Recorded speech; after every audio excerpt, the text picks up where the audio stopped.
યુદ્ધ લડવા માટે તૈયાર નથી થતો અને સાથે પોતાના હાથમાંથી ધનુષ પડી જાય છે. અર્જુનના ધનુષનું નામ શું હતું? કોઈને ખબર હોય તો હાથ ઊંચો કરો. અર્જુનના ધનુષનું નામ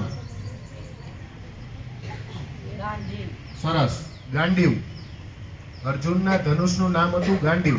તો અર્જુનના હાથમાંથી ગાંડીવ સરી પડે છે. શા માટે સરી પડે છે? તો કે કારણ કે મહાભારતનું યુદ્ધ થયું હતું કૌરવો અને પાંડવો વચ્ચે. તો આમ જોતા એ ભાઈઓ જ થતા હતા, પિતરાઈ ભાઈઓ એટલે કાકા બાપાના. અને રાજધાની માટે, હસ્તિનાપુર રાજધાની માટે અને ઘણા બધા બીજા કારણોથી એમના વચ્ચે યુદ્ધ થવાનું હતું. તો અર્જુન જ્યારે પોતાનો રથ લઈ અને કુરુક્ષેત્રના મેદાનમાં યુદ્ધ માટે ઉતરે છે અને સામે જોવે છે તો એના કાકા, મામા, એના સસરા પક્ષના આવા બધા એટલે એના સગા સંબંધીઓ જ હોય છે. તો એને એમ થાય છે કે આવું યુદ્ધ કરીને શું ફાયદો, બરાબર, કે મારા હાથે મારા જ સગાઓ મરે. કારણ કે અર્જુન વિશે તમને બધાને ખ્યાલ હશે, મહાન ધનુર્ધારી હતો. મહાન ધનુર્ધારી એટલે ધનુષ વિદ્યામાં પારંગત હતો. એ સમયમાં એને ઘણા બધા આવા પરાક્રમો કરેલા. તો અર્જુનને ખબર હતી કે એની સામે ધનુર્વિદ્યામાં કોઈ જીતી શકે એવું હતું નહીં. ઘણા બધા પરાક્રમીઓ હતા. તો આવા સમયે અર્જુન મોહમાં આવી અને ધનુષ નીચે મૂકી દે છે અને પોતાના સારથી, અર્જુનના સારથી કોણ હતા? કોને ખ્યાલ છે? હાથ ઊંચો કરો જોઈએ. અર્જુનના સારથી કોણ હતું? શ્રી કૃષ્ણ. અર્જુનના સારથી હતા શ્રી કૃષ્ણ. એટલે આમ તો સારથી હતા અને એના મિત્ર હતા.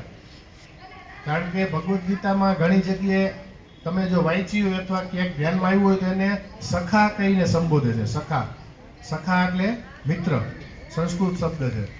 તો આવા સમયે જ્યારે અર્જુન પોતાનું ગાંડીવ નીચે મૂકી દે છે કે મારે યુદ્ધ નથી કરવું, આવા યુદ્ધથી શું ફાયદો, જેમાં સગાને હણવાના હોય, મારવાના હોય, ત્યારે શ્રી કૃષ્ણ એને જે ઉપદેશ આપે છે એ ઉપદેશને શ્રીમદ ભગવદ્ ગીતા જે છે આપણા, એમાં 18 અધ્યાયોમાં, એટલે કે અલગ અલગ ચેપ્ટરમાં, તમારે કેમ ગુજરાતી વિષય હોય તેમાં અલગ અલગ પાઠ હોય, એવી રીતે ગીતાજીમાં 18 અધ્યાયોમાં શ્રી કૃષ્ણના ઉપદેશને સમજાવવામાં આવે છે. તો એના થકી અર્જુનને પોતાની ભૂલનું ભાન થાય છે અને એ ગાંડીવ ધનુષ ઉઠાવી અને યુદ્ધ માટે તૈયાર થાય છે. અને આમ મહાભારતના યુદ્ધમાં પાંડવોની સેનાનો વિજય થાય છે. તો આ દિવસ જે છે એ આપણા હિન્દુ પંચાંગ પ્રમાણે ઉજવવામાં આવે છે, માગસર સુદ 11, બરાબર. અને આને બીજા અર્થમાં મોક્ષદા એકાદશી પણ કહેવાય. આ દિવસનું હિન્દુ ધર્મમાં ઘણું બધું મહત્વ છે.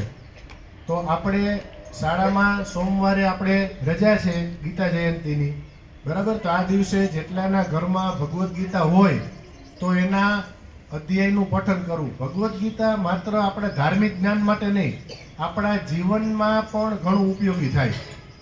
એમાંથી ઘણું બધું તમને શીખવા મળશે. એને વાંચશો, ખાલી વાંચવાની નથી, વાંચીને સમજવાની છે.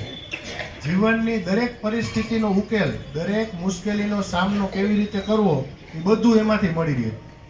સરસ મજાની નાની ચોપડી આવે, 18 અધ્યાય જે આપ્યા છે એનું ભાષાંતર એમાં આપ્યું હોય. જો કોઈના ઘરે હોય તો એ વાંચવી. આપણા સ્કૂલમાંય છે અને અત્યારે તો નેટ તમે બધા વાપરો છો, નેટમાંય મળી જાય.